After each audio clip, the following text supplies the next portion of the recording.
Hello students, good morning. Welcome back to another video in PCC class.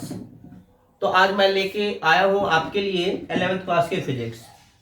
जी हाँ बच्चों, जैसे कि आपने देखा था जो लास्ट लेक्चर आपकी लगी थी उसमें हमने न्यूटन्स लॉ ऑफ मोशंस का जो फर्स्ट चैप्टर था वो कंप्लीट किया था।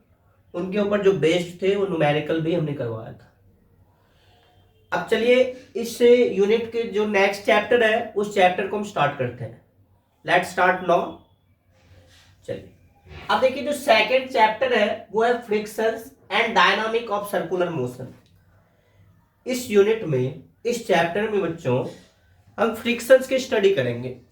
क्या होता है फ्रिक्शंस, किसे कहते हैं फ्रिक्शंस, क्या इंपॉर्टेंट रोल प्ले करती है हमारी डेली लाइफ में, ये इनके एडवांटेज क्या है, डिसएडवांटेज क्या है।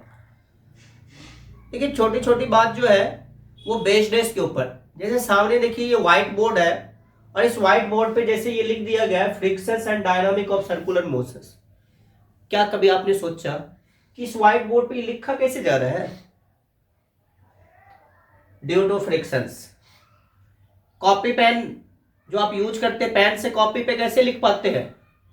Due to frictions. तो ये फ्रिक्शंस है बच्चों, फ्रिक्शंस की वजह से लिखा गया है। रोड पे जो व्हीकल चल रही है, आप चल रहे हैं, कैसे पॉसिबल है? Due to frictions. तो बच्चों ये है फ्रिक्शंस। लेकिन फ्रिक्शंस हम कहते किसे? चलिए let's see. At first frictions के लिए, फ्रिक्शंस किसी भी सरफेस के ऊपर जो बॉडी मूव कर रही है उनका अपोज करती है। हम यूं कह सकते हैं it is an external agent which can be oppose the motions of body, is called friction force. ये अपोजिंग फोर्स है। यूं कह सकते हैं it is an external agent which oppose the motion of body. Body का जो motion हो रहा है उनका अपोज करती है ये, इसे ही हम फ्रिक्शन फोर्स कहते हैं। इट मींस जितने भी स्मूथ सरफेस है बच्चों, इनकी फ्रिक्शंस कम है। जैसे ये व्हाइट बोर्ड स्मूथ है, इसमें फ्रिक्शंस कम है। ग्राउंड में जैसे ग्रास है, उसके ऊपर बॉल को रोल करवाइए तो जल्दी ही बॉल रुक जाएगी। लेकिन इसी बॉल को यदि आप फर्श पे रोल करवाते हैं तो इजीली रोल होती है। तो इट मींस जो अपोजिंग फोर्स ग्राउंड में है बाय ग्रास के द्वारा ज्यादा हो रही, जिसकी वजह से बॉडी जल्दी ही रुक रही है। बट इस फर्श पे इजीली रोल कर रही है। तो इट मींस जितने भी स्मूथ सरफेस है उसके ऊपर तो मिनिमम फ्रिक्शंस होती है, और जितने रफ सरफेस है उसके ऊपर मैक्सिमम फ्रिक्शंस होती है। हम यूं कह सकते हैं smooth surface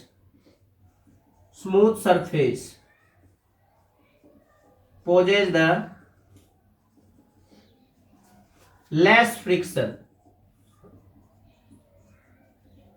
frictions and rough surface poses the more frictions। Clear है? तो रफ सरफेस होगी तो ज्यादा से ज्यादा फ्रिक्शंस होगी।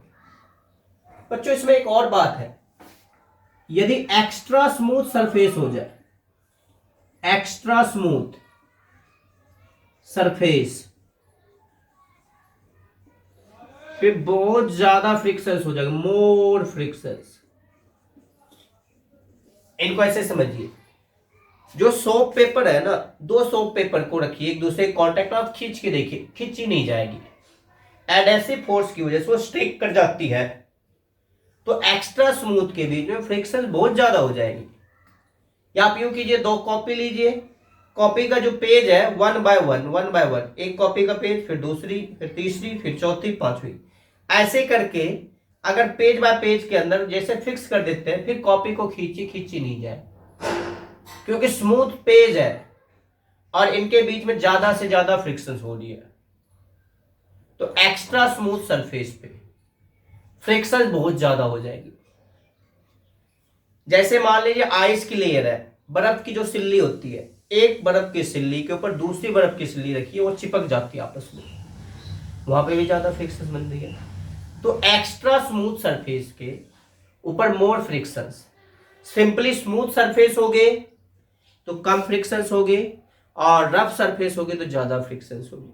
और रफ सरफेस हमेशा और हमेशा बॉडी का जो मोशन होती है ना, उनका अपोज करती है, इसीलिए तो कहा गया कि अपोजिंग फोर्स। अब देखिए फ्रिक्शंस टू टाइप से, टू टाइप्स ऑफ फ्रिक्शंस।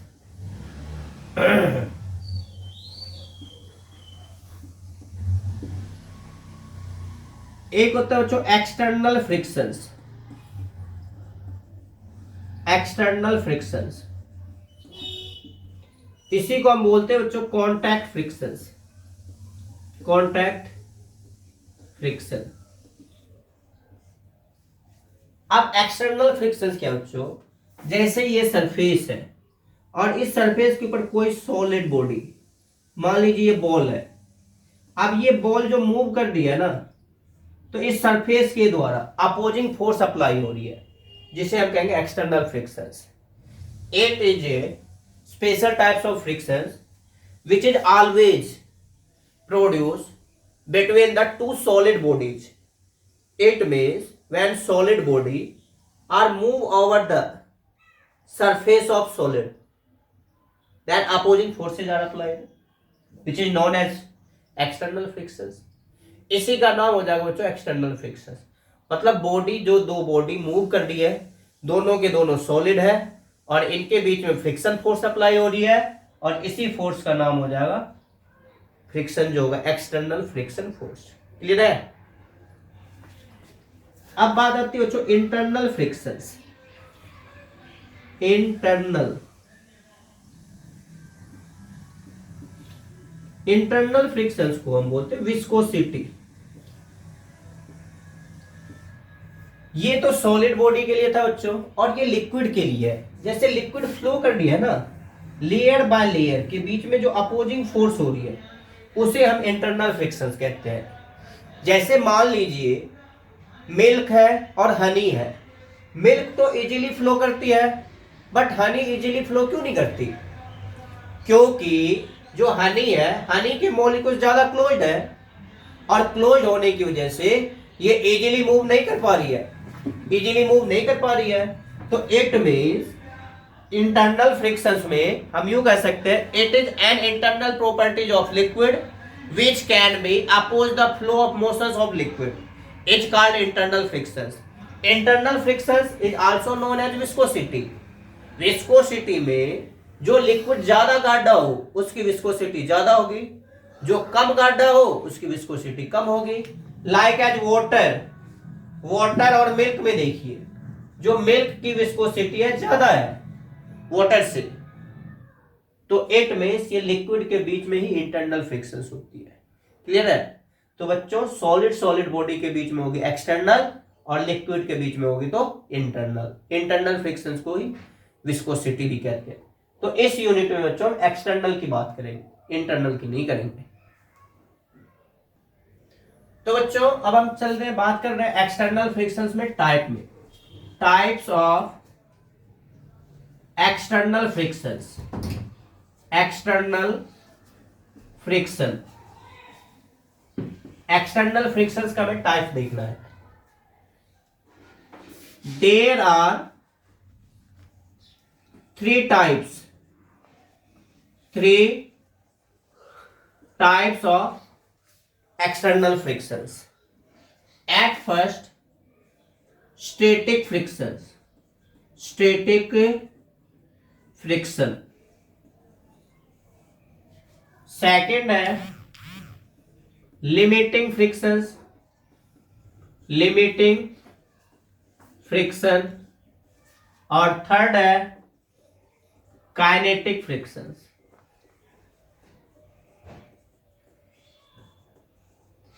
देखो जो स्टैटिक फ्रिक्शंस हम किसे कहते हैं? स्टैटिक की मीनिंग होती है एट रेस्ट।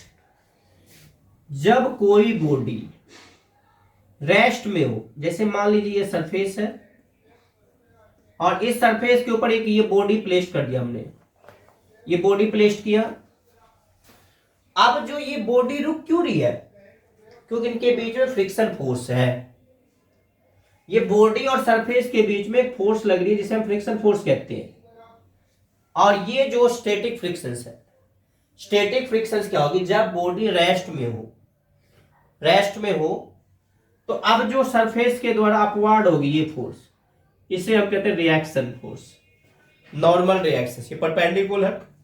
और जो ये बॉडी की वेट होगी ये डाउनवर्ड, ये mg। तो इट मीन्स बॉडी ये क्या हो गया? R equal to mg।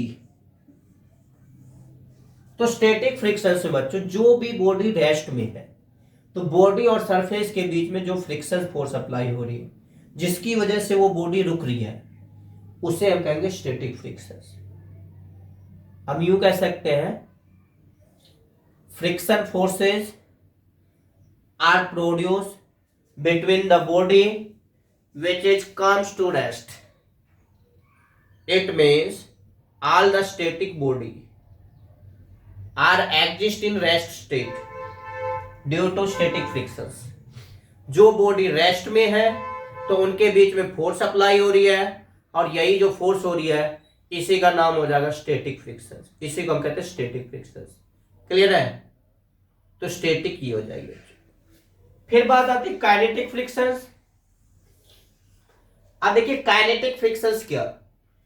जब कोई बॉडी रोल कर रही है, अब जो ये रोल कर रही है बच्चों बॉडी, तो ये बॉडी और सरफेस के बीच में फ्रिक्शन फोर्स लग रही है, उसे हम कहते हैं काइनेटिक फ्रिक्शंस।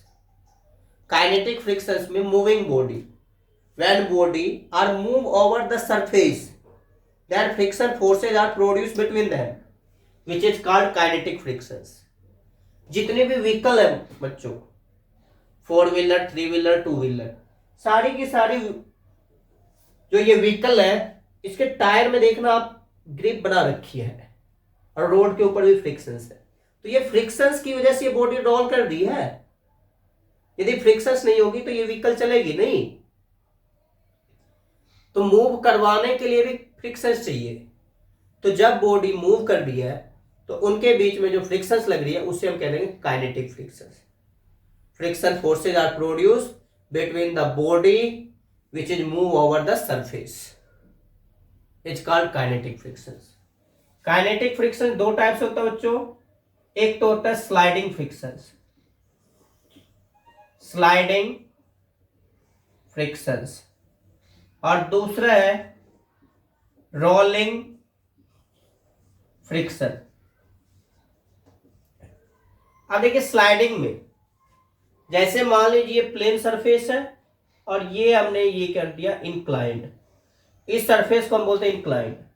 अब यहां पे कोई ब्लॉक, कोई बॉडी रख दिया और ये एकदम स्लाइड कर गई, स्लिप, तो इन दोनों के बीच में जो फ्रिक्शंस होगी स्लाइडिंग, स्लाइड करेगी सरफेस के ऊपर बॉडी, तो ये जो फ्रिक्शंस होगी उसे स्लाइडिंग फ्रिक्शंस कहेंगे। और रोलिंग में जब बॉडी रोल कर रही है, रोल करती हुई आगे चल रही है, तो इसे हम कहेंगे रोलिंग फ्रिक्शंस। क्लियर? तो ये काइनेटिक है और वो स्टैटिक है। अब आप सोच रहे होंगे लिमिटिंग मैंने क्यों छोड़ दिया? जो बिल्कुल अपोजिट था उनकी स्टडी की हमने। Static frictions body at rest, kinetic frictions body exist in motion state. But limit में देखिए लिमिटिंग फ्रिक्शंस क्या है। जैसे ये बॉडी जो है और ये सरफेस, इनके बीच में मान लेते हैं फ्रिक्शन फोर्स जो है वो 10 न्यूटन है।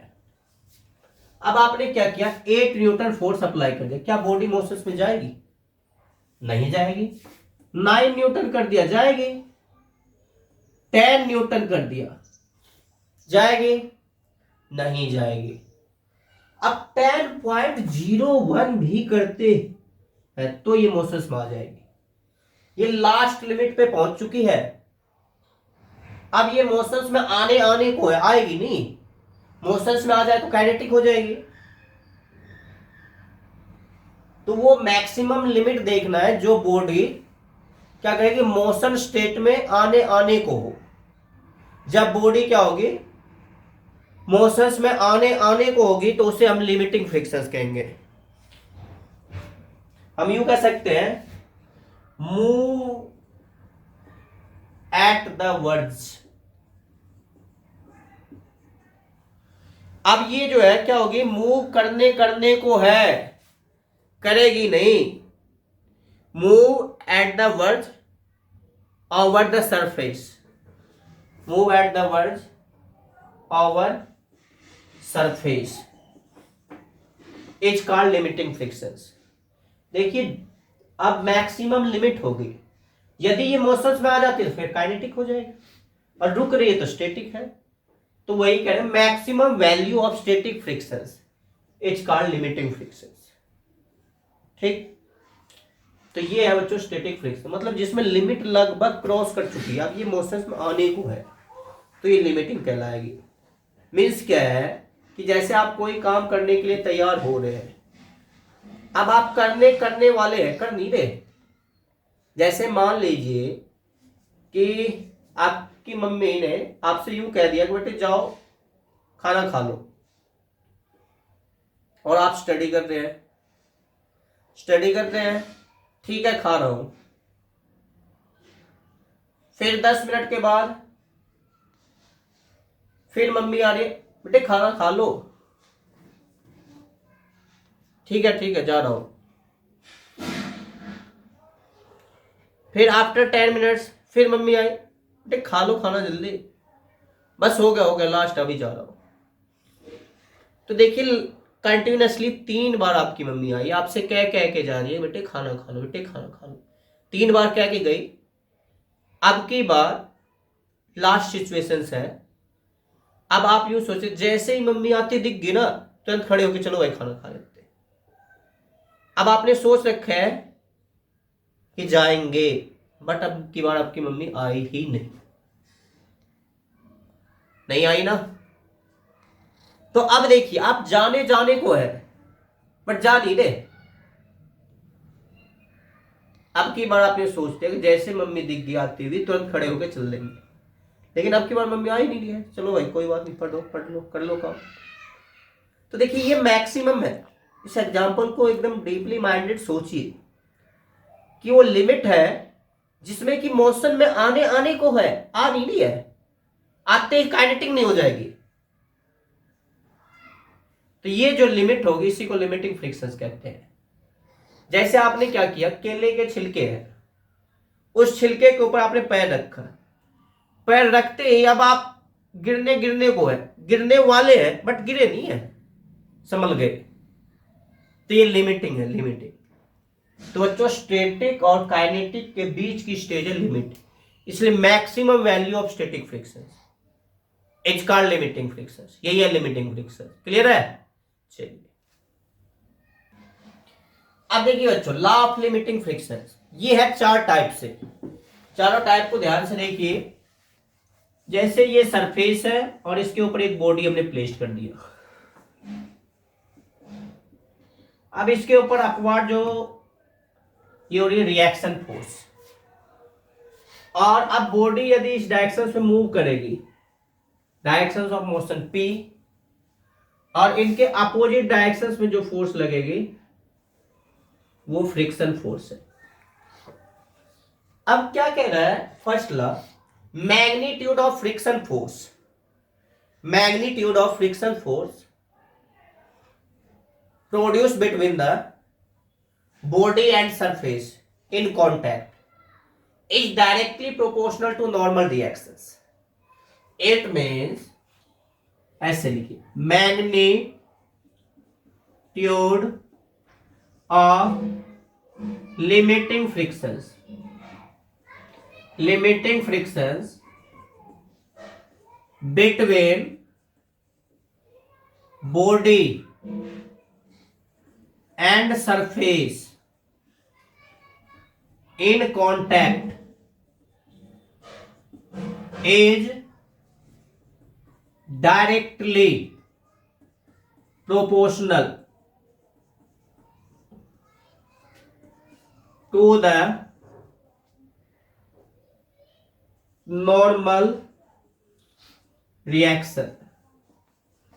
नॉर्मल रिएक्शंस कहने का मतलब है force is directly proportional to R. ये हो जाएगा। इट मीन्स प्रोपोर्शनल का साइन हटाते हैं तो F equal to mu R, where mu equal to coefficient of limiting friction.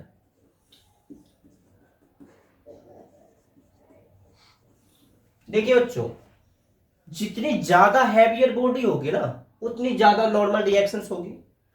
अब मान लीजिए ये एक बॉडी है, इसकी वेट केवल 0.5 ग्राम है, एक पेज है, फूंक मारते हैं, फूंक मारते ही वो आगे चली गई, क्योंकि अब उस बॉडी और सरफेस के बीच में फ्रिक्शन मिनिमम है, वेट कम है। बट यदि बॉडी यहां पे 5 kg की है, अब फूंक मारने से बॉडी आगे जाएगी नहीं ना, क्योंकि अब की बार जो रिएक्शन फोर्स है वो ज्यादा है, जिसकी वजह से नहीं जा रही है। तो हैवियर बॉडी में ज्यादा फ्रिक्शंस होगी, लाइटर बॉडी में कम फ्रिक्शंस। म्यू कह सकते हैं heavier body poses the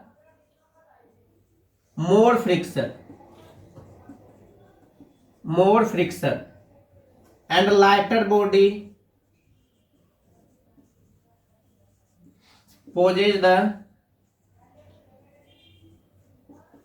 less friction। Clear? जितने भी हैवियर बॉडी होंगे उसमें ज्यादा होता है। चलिए, इनके बाद है सेकंड लॉ। सेकंड लॉ में जिस डायरेक्शन में बॉडी मूव करेगी उसके अपोजिट डायरेक्शंस में फ्रिक्शन फोर्स लगेगी। हम यूं कह सकते हैं directions of limiting friction is always opposite two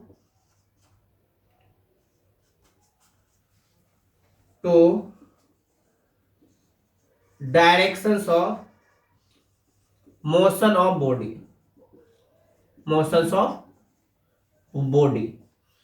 is called second law. जिस डायरेक्शन में फ्रिक्शन फोर्स होगी उसके अपोजिट डायरेक्शंस में मोशंस होगी, दोनों एक दूसरे के अपोजिट होगी। क्लियर? चलिए, इनके बाद है थर्ड लॉ। थर्ड लॉ में देखिए, जैसे ये एक बॉडी है, दूसरी ये बॉडी है, दोनों 5 kg की है। अब इनको आप खींच रहे हैं। दूसरी केस में ये बॉडी है 5 kg की, फिर इसके ऊपर ये दूसरी बॉडी है 5 kg। अब दोनों को खींच रहे हैं, दोनों में ज्यादा फोर्स किस में लगेगी? Friction force. क्या सोच रहे हैं आप, इसमें या इसमें? यदि आप यूं सोच इसमें ज्यादा लगेगी इसमें कम लगेगी तो आप गलत है। यदि इसमें ज्यादा सोचे इसमें कम तो भी गलत है। बच्चों, दोनों ही कंडीशन में सेम फ्रिक्शन फोर्स लगेगी। It means friction force is always independent from area of contact. इसमें देखिए एरिया ऑफ कॉन्टैक्ट ज्यादा है और इसमें एरिया ऑफ कॉन्टैक्ट कम है, बट दोनों में सेम ही लगेगी। तो हम यूं कह सकते हैं limiting frictions is always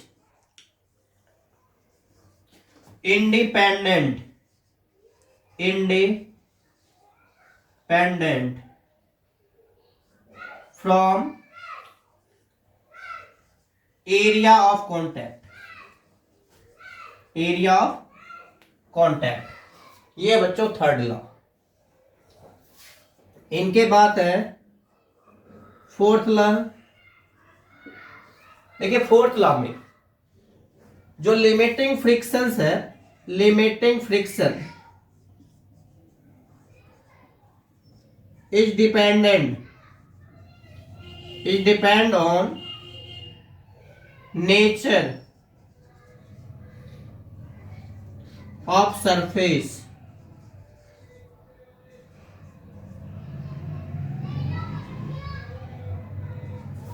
surface का नेचर कैसा उस पर डिपेंड करेगा। इट मीन्स मान लीजिए यदि रफ सरफेस है और एक स्मूथ सरफेस है, तो रफ सरफेस में ज्यादा फ्रिक्शन लगेगी और स्मूथ सरफेस में कम लगेगी। ड्राई वेट, वेट पे ज्यादा लगेगी, ड्राई पे कम लगेगी। रफ पे ज्यादा लगेगी और स्मूथ पे कम लगेगी। तो बच्चों ये 4 लॉ है लिमिटिंग ऑफ फ्रिक्शंस का। देखिए फर्स्ट लॉ में मैंने आपको बताया force of limiting frictions directly proportional to normal reactions, heavier body poses the more frictions and lighter body poses the less frictions। Second में directions of limiting frictions always opposite to the directions of motions.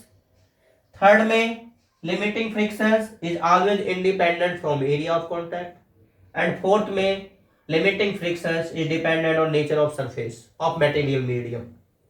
तो बच्चों ये 4 law है limiting frictions की। तो इस तरीके से लिमिटिंग फ्रिक्शंस के 4 लॉ को 4 लाइन में याद रखना है। तो बच्चों ये चारों law one by one step wise आपको समझाया गया। आई होप सभी बच्चों को ठीक ठीक समझ में आया होगा। तो बच्चों ये जो फ्रिक्शंस यूनिट का आज इंट्रो क्लासेस थे, इस क्लासेस में जो भी टॉपिक करवाया गया आई होप सभी बच्चों को सही सही समझ में आया होगा। यदि सही समझ में आए तो इस टॉपिक को कंप्लीट कीजिए। यदि कोई डाउट हो तो आप कमेंट करके पूछिए। फिर मिलते हैं नेक्स्ट वीडियो में। Thank you very much.